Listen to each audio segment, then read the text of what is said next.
Why most seniors don't live past 69. 5 silent killers of aging no one talks about. Rebuilders er wordt wankeled when hillebouwde doorstowing windbun soarstum. They say wisdom comes with age, but the truth is, not everyone gets the chance to grow old enough to share it. It's a strange thing, isn't it? We live in an age of medical marvels, advanced treatments, and limitless information, yet far too many people still don't make it past 69. And it's not because of some dramatic event, not because of accidents or even the obvious diseases we hear about on the news. No, it's something quieter, something slower, like a slow leak that drains life without setting off any alarms. This conversation isn't about fear. It's about clarity. It's about opening our eyes to what's happening right in front of us and what's been happening for generations. There's a pattern, a series of subtle but powerful factors that quietly chip away at vitality long before anyone realizes it. The real tragedy: most of these reasons are completely preventable. We often look at our elders and think age alone is the enemy. But age isn't a villain. It's neutral. It's just time. What makes the difference is what happens during that time, what we carry, what we ignore, and what we stop doing. And sadly, most of what shortens lives after 60 has nothing to do with fate, and everything to do with the choices we don't realize we're making. You might be thinking this is just about older people. But hold on. This matters to all of us.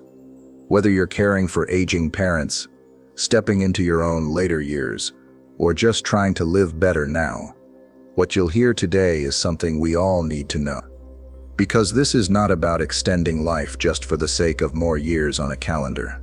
This is about restoring depth, joy, and purpose to the years we do have. So today we're pulling back the curtain. We're going to talk about the 5 real reasons most people don't live past 69, the hidden causes that rarely get discussed. No fluff, no scare tactics, just real insight based on real stories, real science, and the kind of wisdom that only comes from looking life square in the face. Stick with me, because once you see what's really at play, you won't just be more informed. You'll be empowered to change it for yourself, for the people you love, for the generations watching you. Reason 1. The silent stress syndrome. How hidden emotional pain ages the body. You know what's wild? Most people think the biggest threat to their health is physical bad diet, not enough exercise, maybe genetics. But for so many older adults, the real danger is something you can't see on a scan. It's stress. But not the loud kind, not the "I'm late for work" kind. We're talking about silent stress, the kind that builds slowly over decades, tucks itself into the corners of your life, and quietly wears you down without a sound. Let me ask you this. How many older people do you know who carry stories they've never told, regrets they've never voiced, pain they've buried so deep they've convinced themselves it doesn't even matter anymore? That's what we mean by silent stress. It's not just an emotional weight. It's biological. Studies have shown that prolonged emotional strain raises cortisol levels, and elevated cortisol is a slow killer. It fuels inflammation, weakens the immune system, damages memory, and accelerates aging at the cellular level. It's like rust for your body, forming slowly, almost invisibly, until something breaks. And here's the heartbreaking part. Many elders were raised in a time when talking about emotions was taboo. Push through. Be strong. Don't complain. Sound familiar? That kind of messaging doesn't make pain disappear. It just turns it inward. People learn to survive by swallowing their feelings whole, and it's eating them alive from the inside out. I remember speaking with a man in his 70s who lost his brother in the war when they were both just teenagers. He never really processed it, never talked about it, carried the grief in silence for 50 years. He told me, "I didn't even realize how heavy it was until it nearly crushed me." That grief didn't just affect his heart, It impacted his body. He suffered chronic pain, fatigue, and severe hypertension. No medication could fix it, because the root wasn't physical, it was emotional. Now, I'm not saying emotions are the only factor, but they're one of the most ignored, especially in the elderly. Loneliness, guilt, anxiety, regret. These emotions, if left unaddressed, slowly drain a person's will to live. And here's where it gets worse. Society often treats the emotional world of seniors as invisible, like they've lived their life, and feelings don't count as much anymore. Wrong. In fact, elders feel everything more deeply. They just show it less. They've learned to mask it. But inside, the body knows. The nervous system knows. And over time, all that unspoken grief, anger, fear, it adds up, it steals energy. It breaks down resilience. It shortens life. But here's the good news. This kind of damage can be reversed. Not completely, but meaningfully. When older adults are given safe spaces to open up, to tell their stories, to finally breathe out what they've been holding in, they change. You can see it. Their posture shifts. Their faces soften. Their blood pressure drops. Some of them even sleep better for the first time in years. This is why emotional health isn't a luxury, it's survival. Healing isn't just something for the young, it's something for the living. And as long as you're alive, you can heal.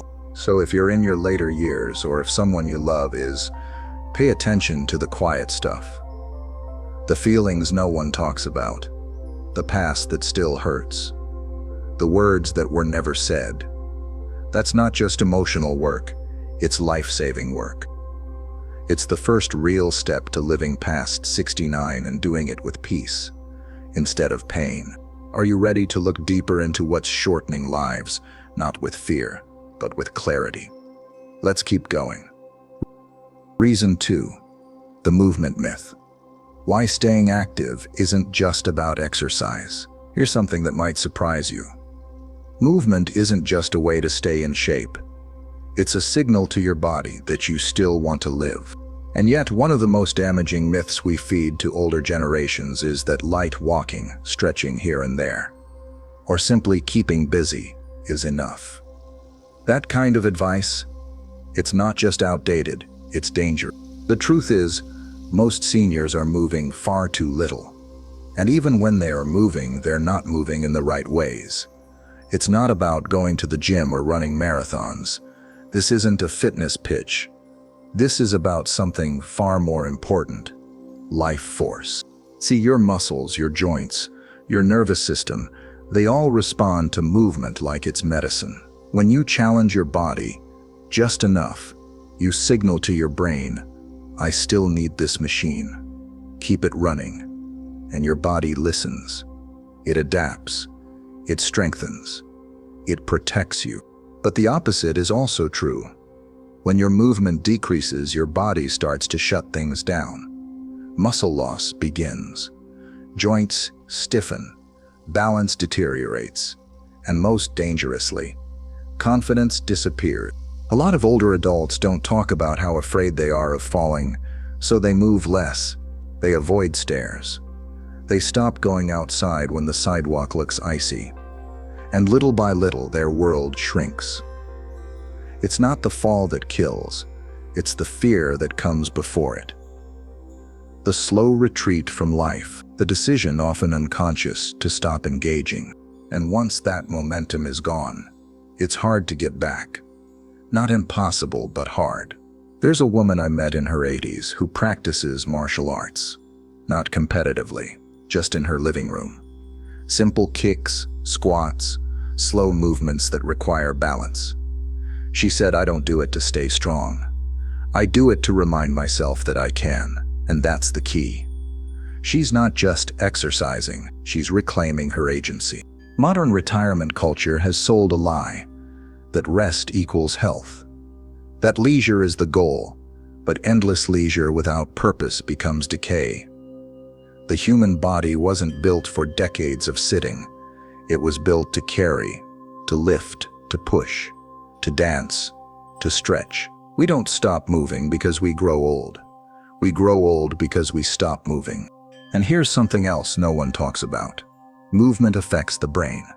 Coordination, balance, and posture are all directly tied to neurological health.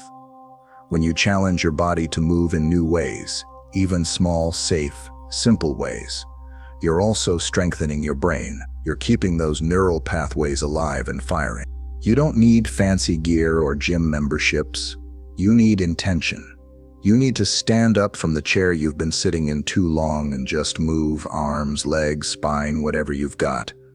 Move with curiosity. Move with courage. Because when you move like your life depends on it, your body starts acting like life is worth living. And that's exactly how you extend your years, not just in time, but in quality. So if you're sitting there thinking it's too late for me, or I'm not strong enough, I want to challenge that thought. It's not about going back to who you were at 30. It's about refusing to disappear. Your body is still listening. Give it something to respond to. Let's keep going, because reason 3 might be sitting in your kitchen right now, quietly working against you. Reason 3, nutritional blind spots. The senior diet that's slowly starving them.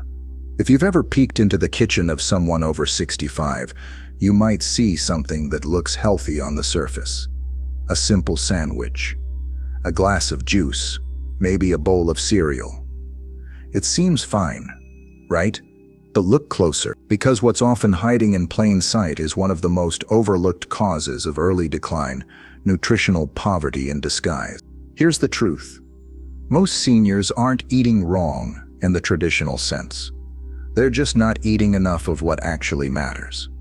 And worse, the body's ability to absorb key nutrients changes drastically after 60. So even if they're eating what they always have, they're getting less out of it than they used to. Let's break this down.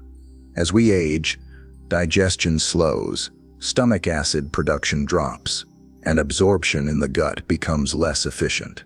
That means essential nutrients like vitamin B12, magnesium, calcium, protein, and omega-3s often don't make it where they need to go, and when those nutrients are missing, the effects don't show up as a quick illness. They creep in as fatigue, brain fog, frailty, and eventually disease. Take B12 deficiency, for example. It's incredibly common in older adults, but often misdiagnosed. People think they're just slowing down, when really their nervous system is struggling without enough of this crucial vitamin. Left untreated, B12 deficiency can mimic dementia, cause numbness, even permanent nerve damage.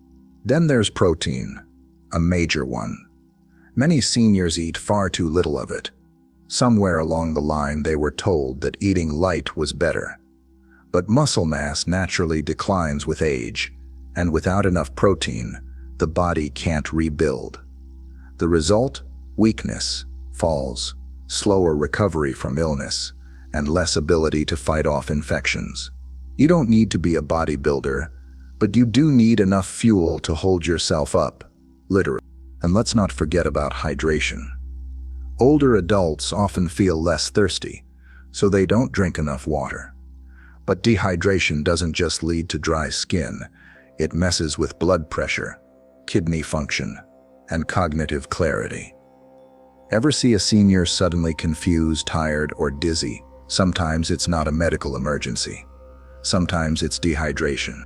The problem here isn't just what's missing, it's that the body is sending distress signals, but no one's hearing them. And to make it worse, many seniors are still following food advice from 30 or 40 years ago. Low-fat everything, lots of toast and tea, tiny portions, bland meals. All of it may seem safe, but it's silently starving them of vitality. And here's something else we don't talk about enough. Appetite loss isn't always a natural part of aging. Sometimes it's a signal of depression, chronic inflammation, or even dental issues. When chewing becomes painful, people eat less. When eating becomes joyless, people eat less. And when taste buds dull, another natural effect of aging, Food no longer excites them, so again they eat less. This all adds up to a dangerous combination: less intake, weaker absorption, and increased need. It's a triple threat, and it doesn't always look dramatic. No one's going to sound the alarm over someone eating toast and coffee every morning. But if that's the norm, over months and years, it chips away at life itself. So what's the answer? Start with awareness, not obsession. Instead of counting every calorie or forcing rigid diets, the goal is to bring back nutrient density, more whole foods, more color on the plate, warm meals with spices that stimulate appetite, healthy fats, clean proteins, leafy greens, meals that feel like nourishment, not just fuel. And listen, supplements can help, but they're not a free pass. If digestion is compromised, pills alone won't fix the gap. The body needs real food, digested well, eaten regularly, and enjoyed with presence. If you're supporting someone in their older years, look at what's on their plate. Really look. Are they getting what they need or just filling space? Is food still a source of life, or has it become a chore? And if you're aging yourself, ask, am I feeding my body like I still expect it to carry me forward? Because it will, if you give it the right fuel. Up next, we're stepping out of the kitchen and into something even more powerful: human connection. Because if there's one thing that shortens life faster than poor nutrition, it's the absence of real, meaningful relationships. Reason 4, the social disconnect, isolation. In a hyper-connected world, there's a kind of loneliness that no amount of TV, phone calls, or polite check-ins can fix.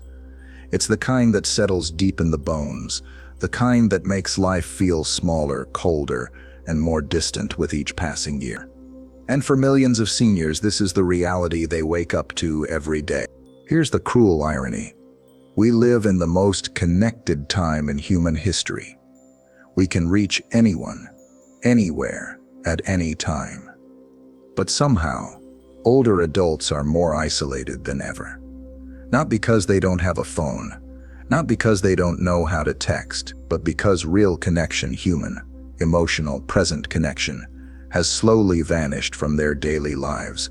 This isn't just sad, it's dangerous. Social isolation is now considered as harmful to health as smoking 15 cigarettes a day. Let that sink in. Being disconnected is as deadly as a long-term smoking habit, and yet we rarely treat it with the same urgency. But let's get real. This isn't just about being alone in a room. This is about feeling invisible, feeling like your opinions don't matter anymore, like your presence isn't needed, like the world you once knew moved on without you, and no one knows. That kind of emotional exile does more than hurt feelings.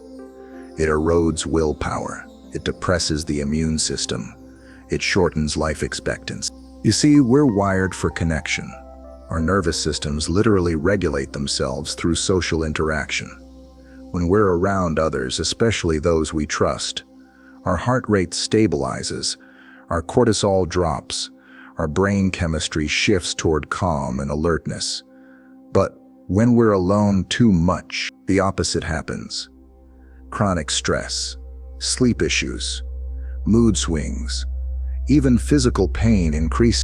And yet so many seniors are told to just relax and enjoy retirement. But what if retirement feels like being benched for the rest of your life?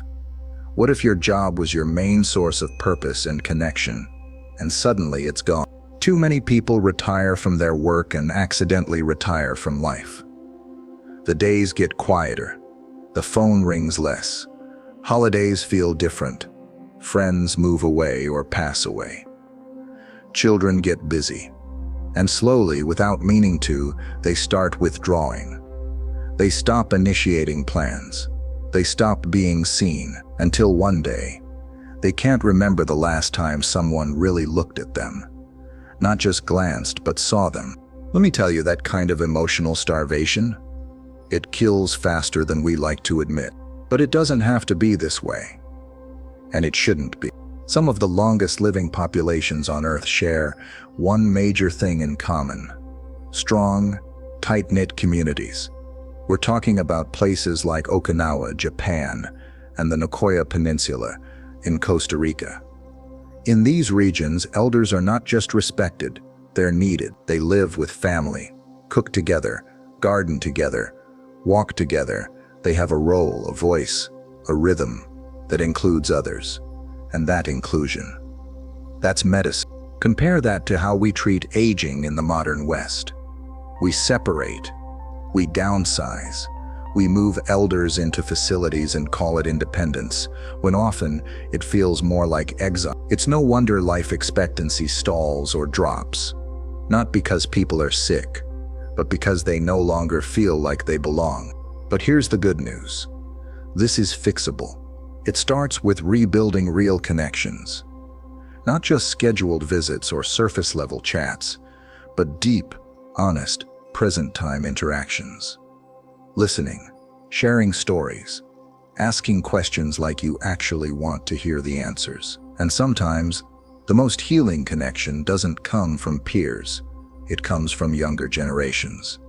Grandkids, students, volunteers, people who remind the elderly that they're still valued, still relevant, still seen. If you're aging, ask yourself, who do I still show up for? And who still shows up for me? If the answer feels hollow, don't ignore it. Fight for connection. Join something. Create something. Volunteer. Call someone. Be the one who initiates, even if it feels awkward at first. Because connection isn't just a nicety, it's survival. And if you're younger and watching this, reach out. Not out of guilt or duty, but out of respect. Elders are not a burden. They are living libraries, full of wisdom the world desperately needs. But only if we make space to hear it. So no, a smartphone won't save you from loneliness.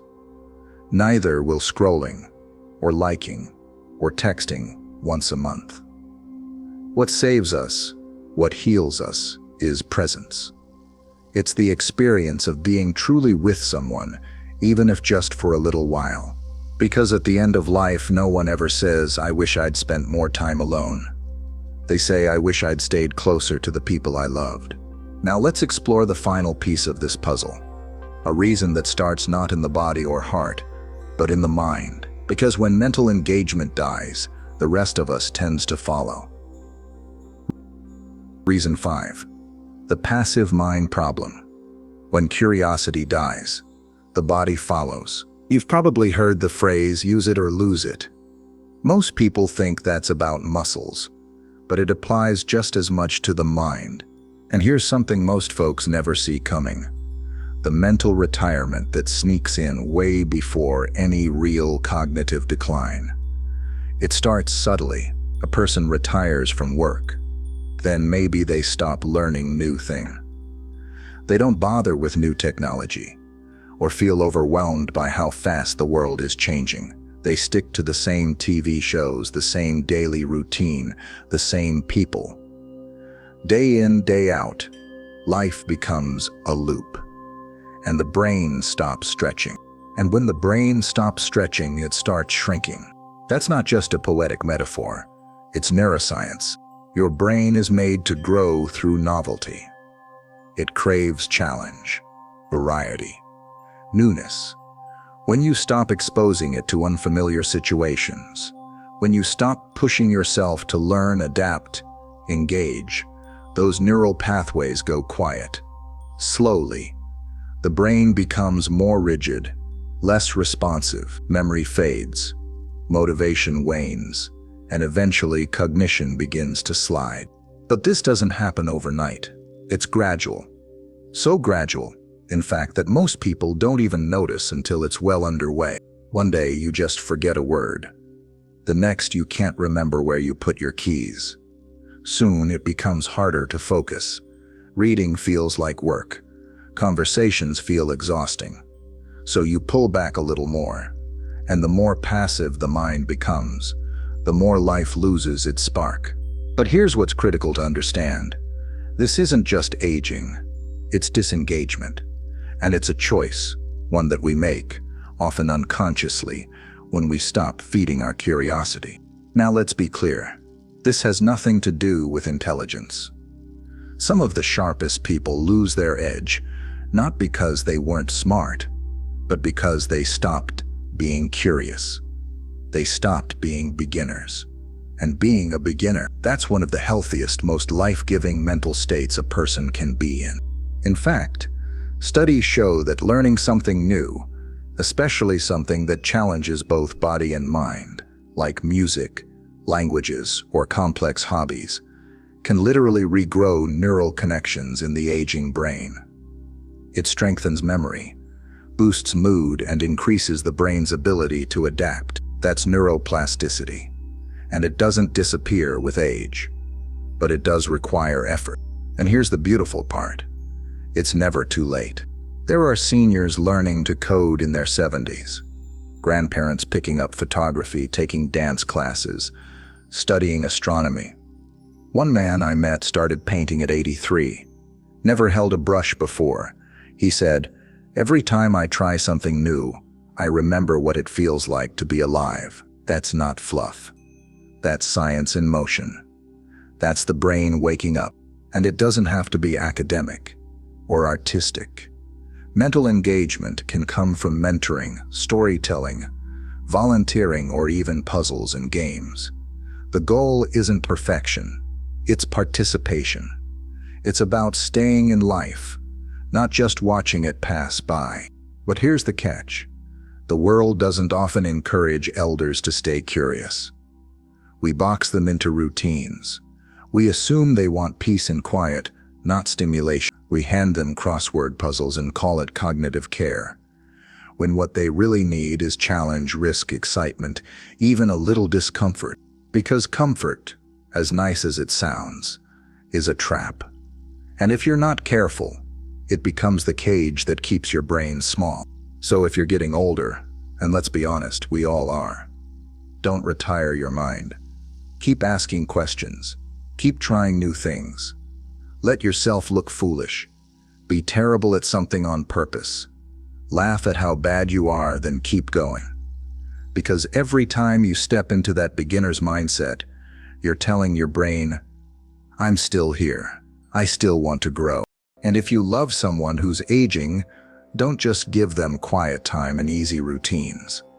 Invite them into something new. Teach them how to use something modern. Ask them their thoughts on current events. Share a book and discuss it. Include them in decisions. Let them teach you. Because feeling useful, challenged, and mentally alive, that's fuel for longevity. So let's stop underestimating the power of a curious mind. Because when the spark of interest dies out, the rest of the fire goes with it. But when that curiosity stays lit, when you keep wondering, exploring, creating, that's when aging becomes not just a process but an adventure. And that brings us to the end of this journey through the 5 hidden reasons so many lives end earlier than they need to. But before we close, we need to talk about what all this means and what we can do about it. Conclusion: aging doesn't kill, neglect does. So now you know, it's not just genetics, it's not just bad luck. The reasons so many people don't live past 69 aren't always obvious, but they're painfully real, and more importantly, they're preventable. Let's recap. We talked about the emotional wounds that go unspoken, the silent stress syndrome.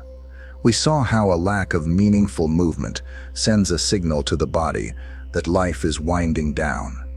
We looked at the slow erosion caused by outdated, nutrient-poor diets. We pulled back the curtain on the devastating toll of loneliness in a supposedly connected world. And finally, we dug into the quiet mental retreat that happens when curiosity is replaced by routine. Each of these reasons on their own is powerful. Together, they create a quiet storm. Not one that crashes down in a day, but one that chips away at energy, drive, health, and hope year after year. Until one day someone slips away not from a dramatic illness, but from a slow, silent fade. But here's the most important part of this entire conversation. It doesn't have to be this way. Not for you. Not for the people you love. Not for the generations growing up right now who need to see a different model of what aging can be. Because here's the truth. Aging isn't the enemy. It never was. The real danger is neglect. Neglect of the body. Neglect of the mind. Neglect of community, purpose, nourishment, movement, and growth. And the antidote to neglect: awareness, attention, action. So if you've made it to this point, you're already ahead. You're not pretending everything is fine. You're not sleepwalking through the later chapters of life. You're waking up to what matters. You're paying attention. And that alone, that's where everything changes. This message isn't about fear. It's about power. It's about reclaiming the years ahead with boldness, honesty, and love. Whether you're 45 or 75, it's never too late to rewrite the script, to move again, to learn again, to connect again, to feed your body and your brain and your soul in a way that says, I'm still here, I still matter, because you do. So let's stop treating age like a countdown. Let's treat it like a platform, a stage, a final act that can be more powerful, more meaningful, and more alive than any that came before it. Start where you are. Ask deeper questions. Move your body, feed your cells. Reach out, laugh, fail, learn, risk, love harder. Live like your life is still worth fighting for, because it is.